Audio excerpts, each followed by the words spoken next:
To be or not to be, as there are so many tragic stories that are unheard of in history. But what's more tragic than a love story? Aw, at least on this list we'll try to touch on every type of tragedy there is. Hi, my name is Jessa and we'll go over the top 10 tragic stories from the Dark Ages that will give you chills. Number 10. Heloise and Abelard. We're going to start off with a banger. In 12th century Europe, the norm of your average society was very restrictive due to religion and its influences on the masses and political policies. Thus, a love affair between a theologian and philosopher Abelard and his younger student Heloise was very scandalous, and it challenged Parisian society like never before. The thin line between blind faith and logic was violated, and a consequence was about to hit Heloise and Abelard pretty hard, who by the way was already been married. The scandal happened when Heloise got pregnant, and when they both realized that would be unsafe for her to remain in Paris, they fled to Brittany, which was Abelard's birthplace. Heloise's uncle, Fulbert, canon of Notre Dame, and the one who had hired Abelard to be his niece's tutor in a scheme to protect her dignity only in his own mind, was the one who put an end to their love affair by having his servants castrate Abelard while he slept, which is pretty wild to think about. Sorry, Abelard. Abelard became a monk and dedicated his life to philosophy, while the heartbroken Heloise was forced by her uncle to give up the child for adoption and become a nun. The two were still deeply in love with one another, and despite them never ever seeing each other ever again, they still continued to write each other every single day. Their affection but sad love letters were then published and continued to touch thousands of people around this world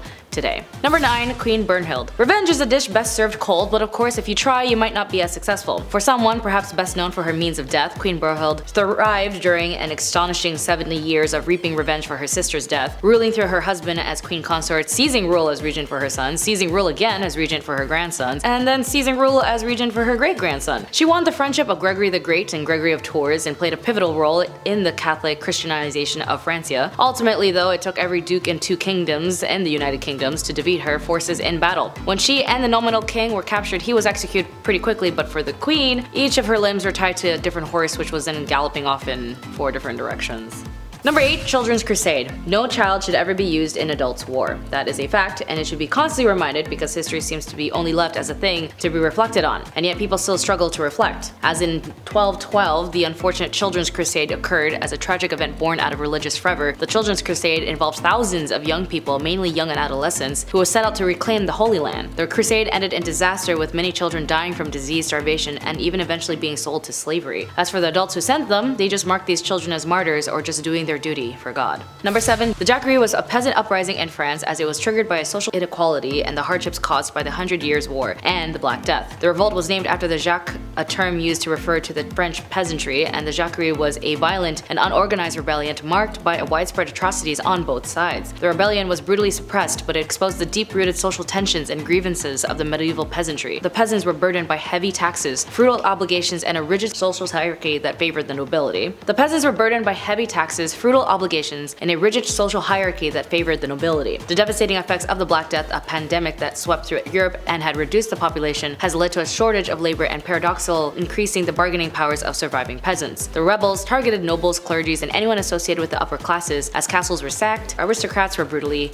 killed. The violence was often indiscriminated, marked by a desire for revenge. While the Jacquerie did not lead to an immediate systematic change, it contributed to an ongoing tension between the aristocracy and the peasantry. The revolt highlighted the dissatisfaction of the lower classes and set the stages of future conflicts and social changes, which, to be honest, if you think about it, still occurs even now, and the thing is, they're just really good at hiding it. Number 6. Henry Liddell. Sometimes the horror of a death lies less in a method than its causes. Henry was reforming prior places in charges of a small struggling community of canons near Nottingham. During his leadership, or under his leadership, the canons clawed their way towards self-sustaining through legal and extra-legal means. Henry apparently found solace amidst the trials and poverty with a local woman, even making a new home with her. And when he and his canons were called back into the mother house, Henry refused to leave his lover. The monks showed up and forcibly kidnapped Henry back to Topolholm, and this proved lethally devastatingly to the poor monk. Henry's heart was smitten by melancholy. Had taken guidance from the devil, he had gone into a hot bath, opened veins in both of his arms, and in his way of his own free will, to no freely folly of ending his own life. He really wanted his girl. Number 5. Tristan and Isolde. The heartbreaking love story of Tristan and Isolde has been told and retold in various stories and manuscripts. Tristan met the love of his life after traveling to Ireland to ask for the hand of the beautiful princess Isolde in marriage, but on behalf of his uncle Mark, King of Cornwall, on their way back to Cornwall, Tristan and Isolde committed a fatal mistake and drank a magic potion which produced invincible and eternal love in anyone who had tasted it, apparently. Despite this, Isolde eventually married Mark of Cornwall, but she could not help but love Tristan eternally. The love affair continued after the wedding, but when King Mark finally learned about it, he banned Tristan from Cornwall. Tristan moved to Brittany and married another woman only because her name, Isolde, reminded him of his true love, Isolde. Despite both of them being married to other people, they never actually managed to get over each other, and their sad story ends with Isolde dying on Tristan's chest on what is known as one of the saddest love stories of medieval literature. Number 4. Great Schism. The Great Schism, also known as the Western Schism, was a prolonged crisis within the Catholic Church that lasted from 1378 to 1417. It was a split in leadership with the church, with the rival popes claiming legitimacy and excommunicating the other person. This schism had significant political, religious, and social consequences and is considered one of the most serious crises in the history of the Catholic Church. The schism originated in 1378 with the election of two popes, Pope Urban VI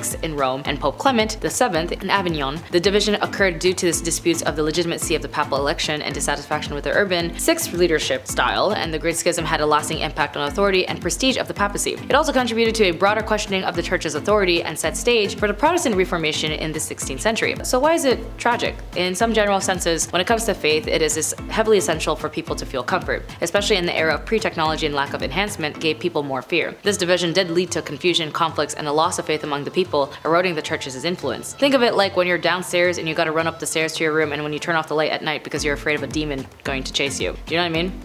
No? It's just me?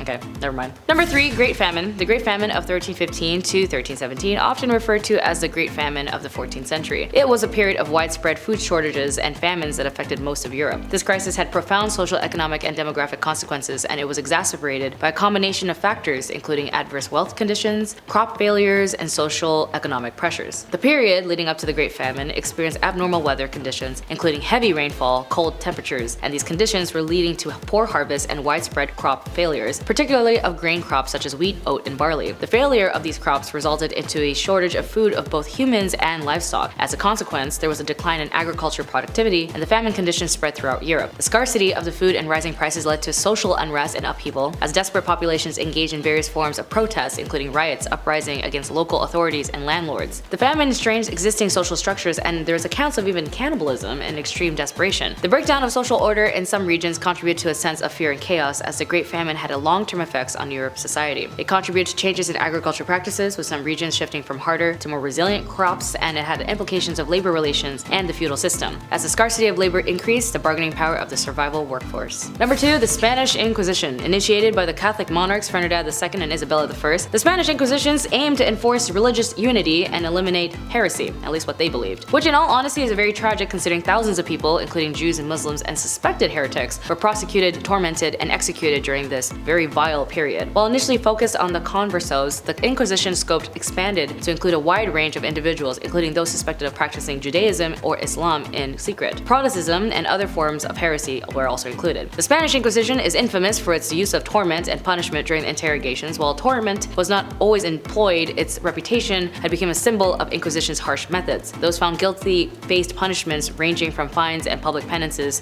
to imprisonment and execution. The Spanish Inquisition left a lasting impact on the cultural and religious history of Spain, as it generated fear and mistrust within the communities, contributing to social and religious tensions, and had a significant influence on Spain's historical trajectory. And number 1. Honestly, this is a tragic but a very sweet one. There was once an emperor named Shah Jahan who was once arranged to marry Mumtaz Mahal when she was 14 and he was 15 years old. However, they had to wait a little bit because, you know, they were young and they had to wait to get older to get married. But due to political alliances, he would have to marry other women, but his love for Mumtaz was great. When they finally got married, they had an explosive, spicy romance that expression for their love gave birth to up to 14 children. Mumtaz was such an influence to Shah that she was basically his second in command, and she had a lot of influence as she would focus on the issues of the poor as well as the love of poetry and art. Unfortunately, while she was giving birth to her 14th child, she suffered from a prolonged labor that lasted up to 30 hours and died. Shah was devastated and was stricken with so much grief that he went to hiding for over a year. And when he returned to the public eye, he was all gray, his back was bent, and his face was worn from heartache. All while this was happening, he made a commission in honor for the love of his life, Mumtaz, by making the one and only monument and very popular spot thought of all India the Taj Mahal, which translates to the crown palace, as Taj means crown and Mahal means palace. In a very sweet rhetoric though, and Mahal in other languages like Malay means expensive, but it also means love in Tagalog. After all, homes are expensive, but they are worth the price, because home is where the heart is, and to Shah, Mumtaz was definitely his home. Shah was then laid to rest next to his soulmate in 1666, where they are together forever in the Taj Mahal. Well, that's it for today. Thank you for joining me. My name is Jessa. Be sure to like and subscribe and get in your feels and do something nice for somebody today. Au revoir!